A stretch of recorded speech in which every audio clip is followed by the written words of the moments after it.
Olá pessoal, vamos dar continuidade aí nos nossos estudos na nova apostila, no nosso novo material aí do terceiro trimestre. Vamos falar da eletroquímica. Para você ter acesso a esse material, você pode estar indo lá em Meus Materiais na Senec Digital e estar lá acessando o arquivo da apostila de Química. Iremos falar sobre eletroquímica. A eletroquímica é o nome que se dá aí à parte da química que estuda as transferências de elétrons nas reações químicas. E o nosso material foca aqui nesse capítulo no processo que explica o que são e como funcionam as pilhas e como é o processo de eletrólise. As pilhas é o processo aí espontâneo de geração de corrente elétrica em uma reação química. Como assim? Ao unir alguns componentes, algumas substâncias, você tem aí a transferência de elétrons de um material para o outro, constituindo aí uma corrente elétrica, produzindo novas substâncias. E a eletrólise é o processo que não é espontâneo, ele ocorre pelo gasto, pela indução de uma reação química com a corrente elétrica. Basicamente, pilhas e eletrólises são processos inversos. Enquanto a pilha, ao se unir a alguns materiais, você promove uma corrente elétrica, a eletrólise, a partir da corrente elétrica, você promove aí uma reação química. Para isso, para a gente poder falar aí sobre pilhas e eletrólises, é essencial que nós lembramos aí do que é a oxidação, o que é NOx, o que é redução, ok? Vamos ter como base os processos aqui de oxidação e de redução, aqui com o zinco e aqui com o cobre. Vamos ver o que está acontecendo aqui com o zinco. Primeiro, você se lembra aí o que é o NOx? O NOx é a carga que um elemento adquire ou adquiriria se rompesse suas ligações. Como assim? Quando eu falo aí de substâncias iônicas, por exemplo, o sal de cozinha, NaCl, eu tenho um número de NOx verdadeiro, existe ali uma carga verdadeira. Como assim? O sódio, representado aí pelo símbolo Na, ele cedeu um elétron para o cloro, que é representado pelo símbolo Cl. Então, o sódio passa a ter a carga mais 1, porque ele perdeu um elétron negativo. Então, eu digo que o NOx desse sódio é mais 1. E o cloro, que recebeu esse elétron, passa a ter uma carga que é de menos 1. Ou seja, ele tem mais elétrons do que prótons, e como os elétrons têm carga negativa, ele passa a ter carga negativa, menos 1. Lembrando de uma forma bastante simples aí o que é NOx, você tem as cargas reais, que são em compostos aí iônicos, e as cargas que são fictícias. Como assim? Se eu estou falando aí do metano, vamos lembrar que o metano é um carbono que está ligado a 4 hidrogênios. O carbono tem uma eletronegatividade, ou seja, a sua força de atração por elétrons maior do que a do hidrogênio. Então, nas ligações covalentes que o carbono do metano faz com os seus 4 hidrogênios, ele atrai para mais próximo de si o par eletrônico da ligação. Lembra lá que o carbono compartilha um elétron com o hidrogênio? Pois bem, esses elétrons não ficam em distâncias iguais do núcleo do carbono e do núcleo do hidrogênio. O núcleo do carbono atrai o elétron do hidrogênio para mais próximo dele e o elétron do próprio carbono mais próximo dele do que do núcleo do hidrogênio. Assim, o carbono, com o seu hidrogênio, que eu vou chamar de hidrogênio número 1, adquire a carga de negativo 1, caso for rompida ali a ligação com o hidrogênio. E o hidrogênio, positivo 1. O hidrogênio número 2, a mesma coisa. Então, o carbono, ele já estava negativo 1, ele fica negativo 2, e o hidrogênio 2, negativo 1, ou positivo 1. Com o 3, isso se repete, o carbono fica negativo 3 e o hidrogênio positivo 1. E com o hidrogênio 4, o carbono atrai o para-eletrônico para mais próximo dele, ficando negativo 4, e o hidrogênio 4 positivo 1. Ou seja, isso é uma carga real? Não. Isso daí é uma carga fictícia, porque enquanto não se rompeu esta ligação, nem o carbono realmente ficou com o elétron dos hidrogênios e nem os hidrogênios realmente cederam o elétron para esse carbono. Lembrando do NOx, vamos entender o que é a oxidação. Aqui nós vemos o zinco. O zinco sólido, puro, então ele tem o seu NOx igual a zero. Por que zero? Porque o zinco, junto com outro zinco, nenhum desses átomos tem mais força, pois são do mesmo elemento. Então, ninguém atrai o elétron para mais próximo de si do que o outro. Então, ninguém assume carga nenhuma, ficando com carga zero. Ele passa por um processo e ficou aqui com carga 2+. É costume colocar o sinal aqui da carga após o número. Por que 2+? Porque ele cedeu 2 elétrons. Ao doar 2 elétrons, ele fica 2+, fica com carga positivo 2. Então, para você visualizar isso de forma fácil, há uma dica. É só observar aí nas equações aquele elemento que teve um aumento algébrico do NOx. Valia 0, agora vale 2, positivo, então aumentou, então eu digo que oxidou.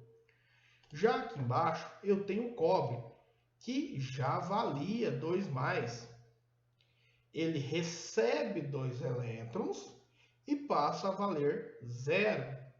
Então, eu tinha um átomo de cobre que tinha perdido 2 elétrons e estava valendo cobre 2+, estava valendo positivo 2.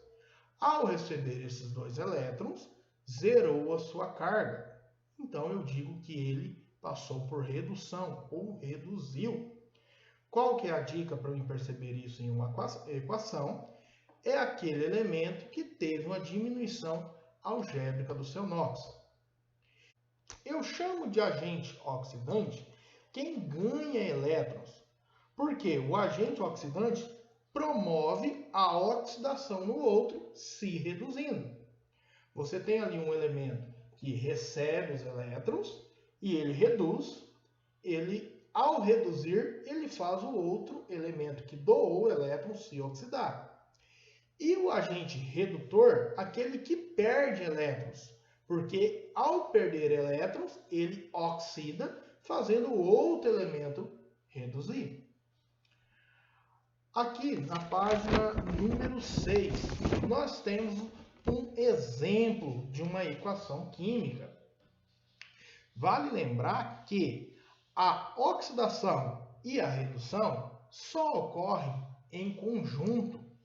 Nosso material está falando algo aqui sobre a maioria das vezes, porém, na realidade, não há oxidação sem redução, por isso que eu chamo de um processo de óxido-redução. Aqui há este exemplo, onde eu tenho uma equação onde o zinco reage aqui com o sulfato de cobre. O zinco sozinho vale 0, pois o zinco, junto a outros átomos deles mesmos, ninguém atrai com mais força o elétron de ninguém, pois é do mesmo elemento. Aqui eu tenho o sulfato de cobre. Está evidenciado a carga aqui do cobre, mas vamos entender. O oxigênio quase sempre vale -2. Há exceções aí em peróxidos e superóxidos. Nos peróxidos ele vale -1 e nos superóxidos ele vale -0,5.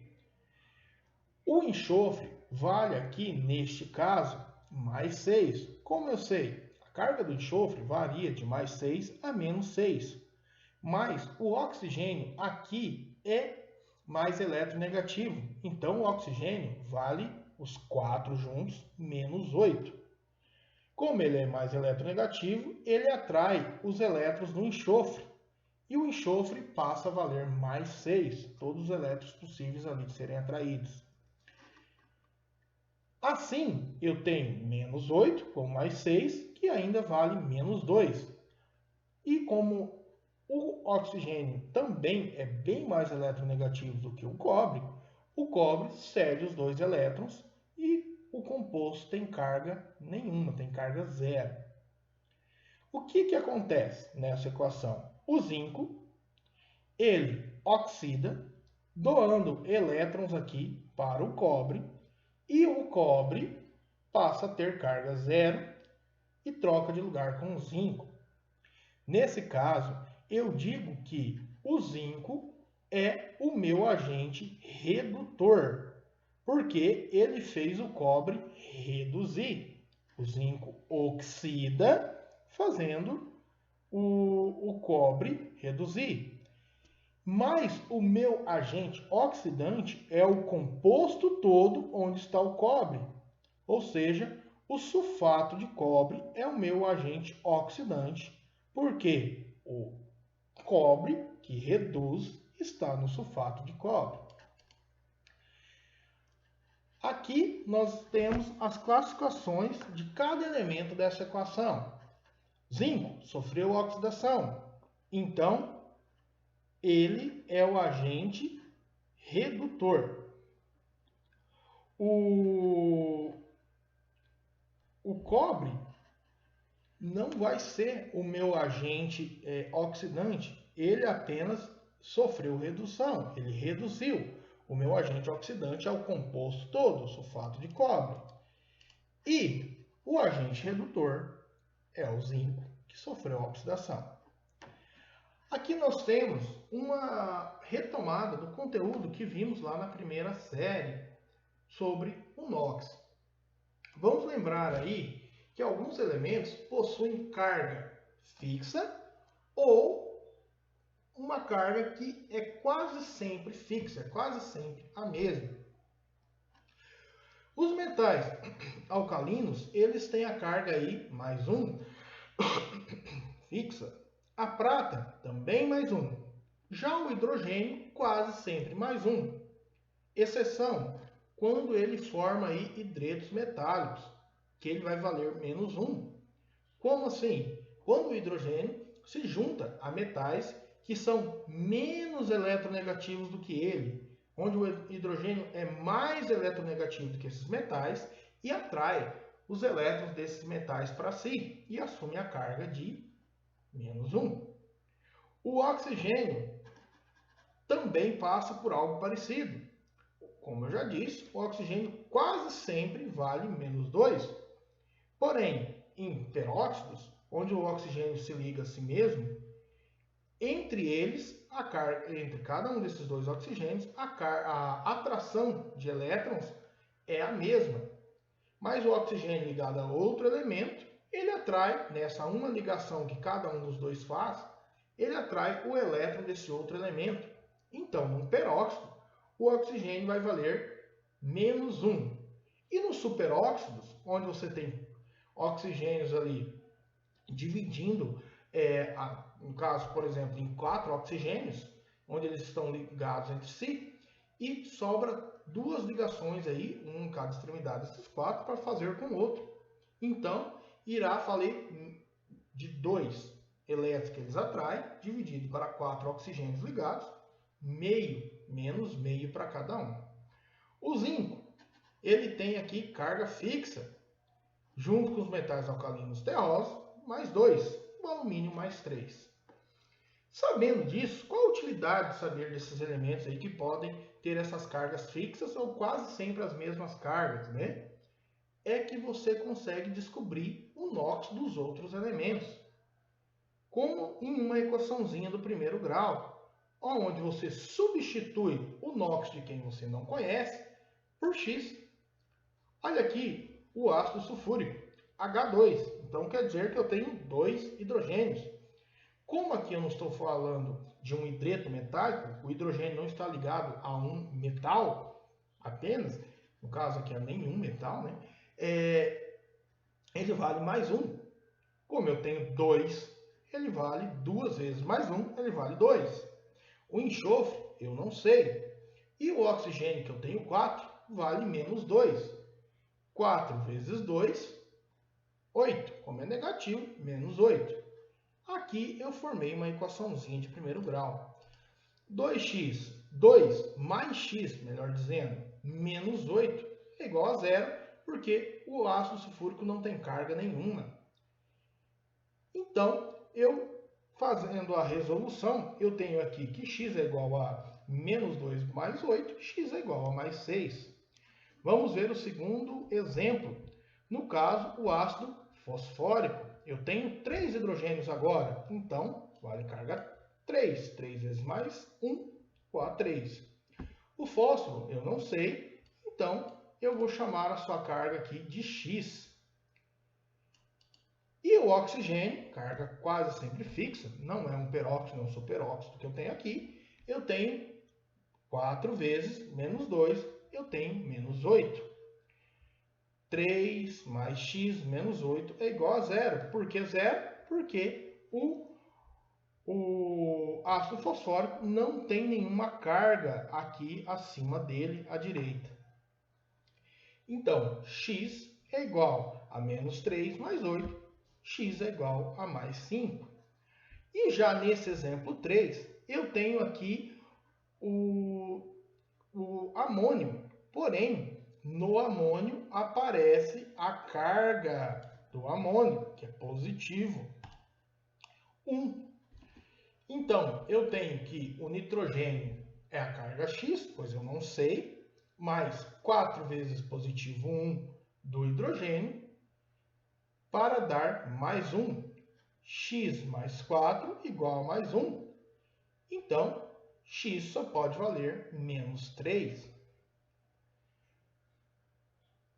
Galerinha, aqui eu tenho um exemplo de uma equaçãozinha, né? Uma questão que nos diz o seguinte: existe uma forte tendência de substituição do aço por outras ligas metálicas, menos sujeitas a processo de corrosão, na reação química que mostra a corrosão do ferro.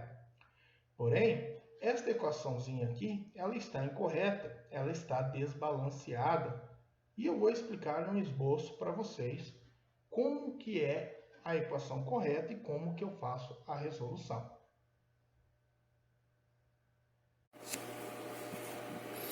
Oi pessoal, eu fiz esse esboço aqui no papel com a equação de forma correta. Para mim saber se a equação está correta, eu tenho que conferir o balanceamento. Na equação do nosso material, está indicando aqui que eu tenho meio O2. Se eu tenho metade de O2, eu teria apenas um átomo de oxigênio. Como que eu sei que do jeito que está no material não está certo? Pelo balanceamento. Vamos ver aqui, se eu tenho 2 átomos de ferro aqui nos meus reagentes, eu tenho que ter 2 aqui nos meus produtos. Oxigênio, eu tenho 1, 2, no caso aqui no O2, com mais 2 da água, H2, então aqui vezes o hidrogênio eu tenho 4, e 2 vezes o oxigênio eu tenho 2. Então, 2 com 2 dão 4, e aqui nos meus produtos eu tenho o OH, então 4 vezes o oxigênio eu tenho 4, e não meio O2, porque se eu tiver meio O2, aqui seria 1, com 2 vezes o 1, 2, 2 com 1, teria que ser 3 aqui do outro lado, e não é isso. Então, vamos partir aqui da equação para entendermos o que acontece. Observe que o ferro está com seu NOx 0, está sozinho, vale 0. O oxigênio, o O2, então aqui eu tenho 2 átomos de ferro que eu representei aqui por esses círculos com Fe desenhado, vale 0.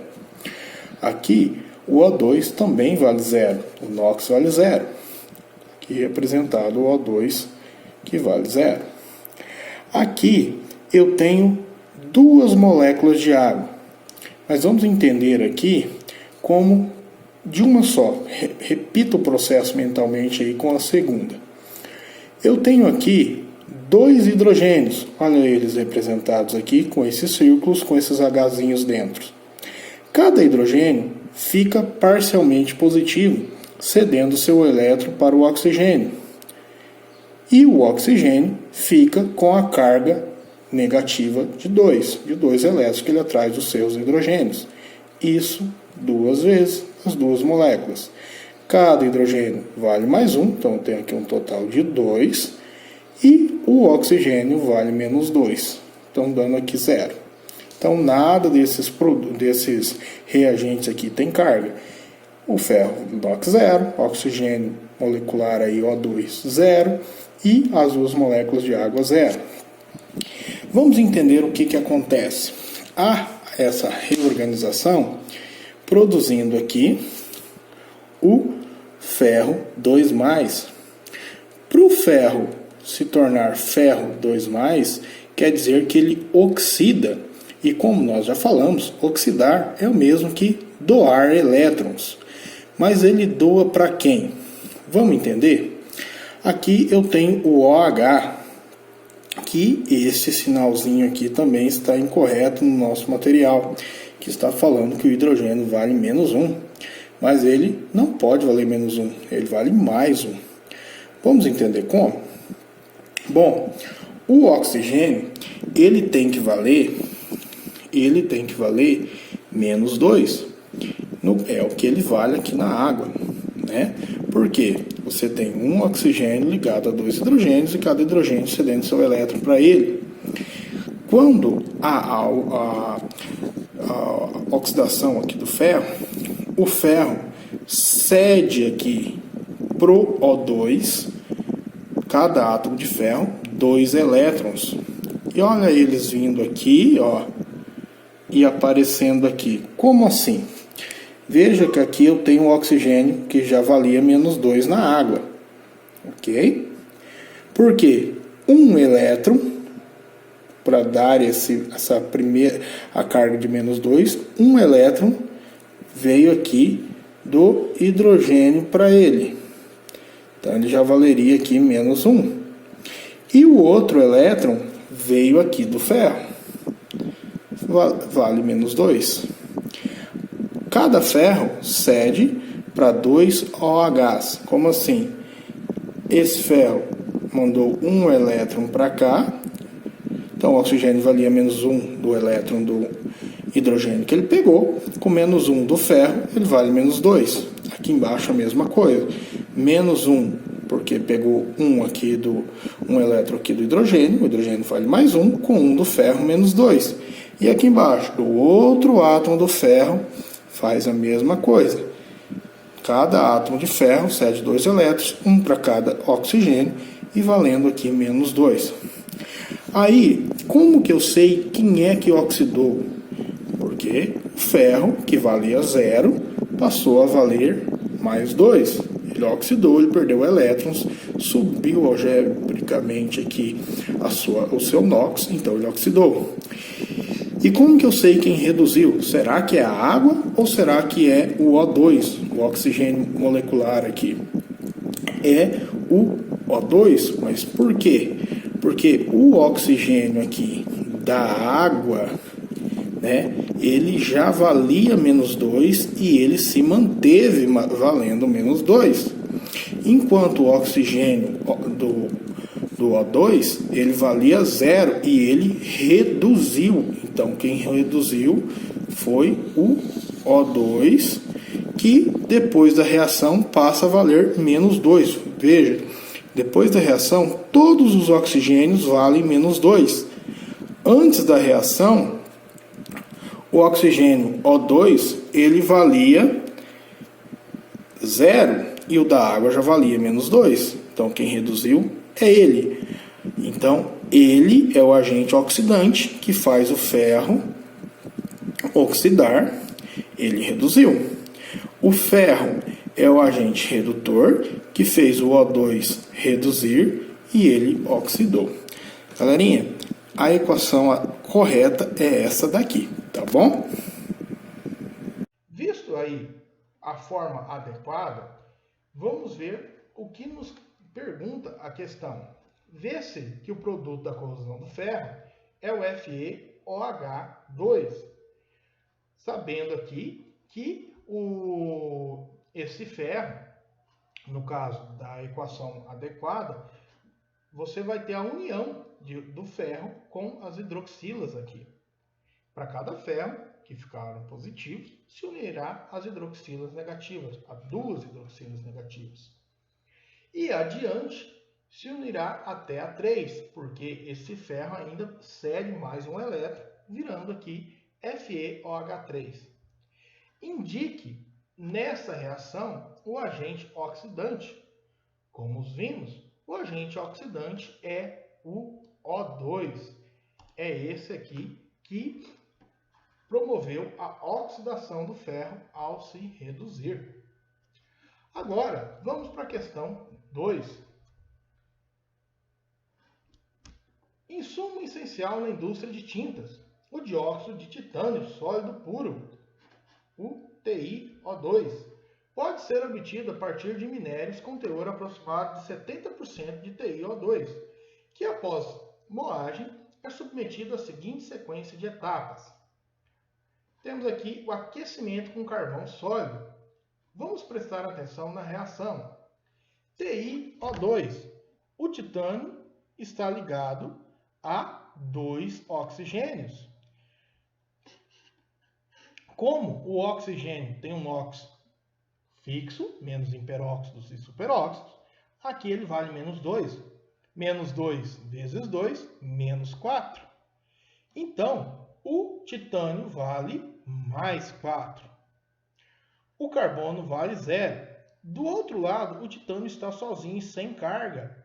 Então, de mais 4, ele reduziu para menos, no caso, ele reduziu para 0. E aqui nós temos o exemplo na resolução. Titânio que valia mais 4, passa a valer 0. Na segunda equação, temos aqui o seguinte. O titânio com carga 0, com 2 cloros, ele se liga ao cloro. O titânio vale 0, o cloro vale 0. Ao se ligar ao cloro, o titânio, que tem aí uma eletronegatividade menor do que o do cloro, passa a valer mais 4. E cada um dos cloros, menos 1, total aqui dando menos 4. Então, o titânio oxidou. Ele reduziu na primeira, oxidou na segunda, porque aumentou aqui a sua carga, o seu NOx, a sua carga algébrica. E na terceira, o titânio ligado com 4 cloros, já vimos que vale mais 4. E cada cloro, menos 1. Se liga ao oxigênio, mas se liga a 2 oxigênios. Esses oxigênios continuam valendo aí 2 vezes 2, no caso 2 vezes menos 2, menos 4, e o titânio continua valendo mais 4. Então não houve variação. E aqui, a única afirmativa que se encaixa é a B. No processo global de purificação do dióxido de titânio, com relação aos compostos de titânios envolvidos no processo, é correto afirmar que ocorre B. Redução do titânio apenas na etapa 1. Galerinha, nossa aula fica por aqui. Resolvam as atividades, as tarefinhas e até a próxima. Tchau, tchau!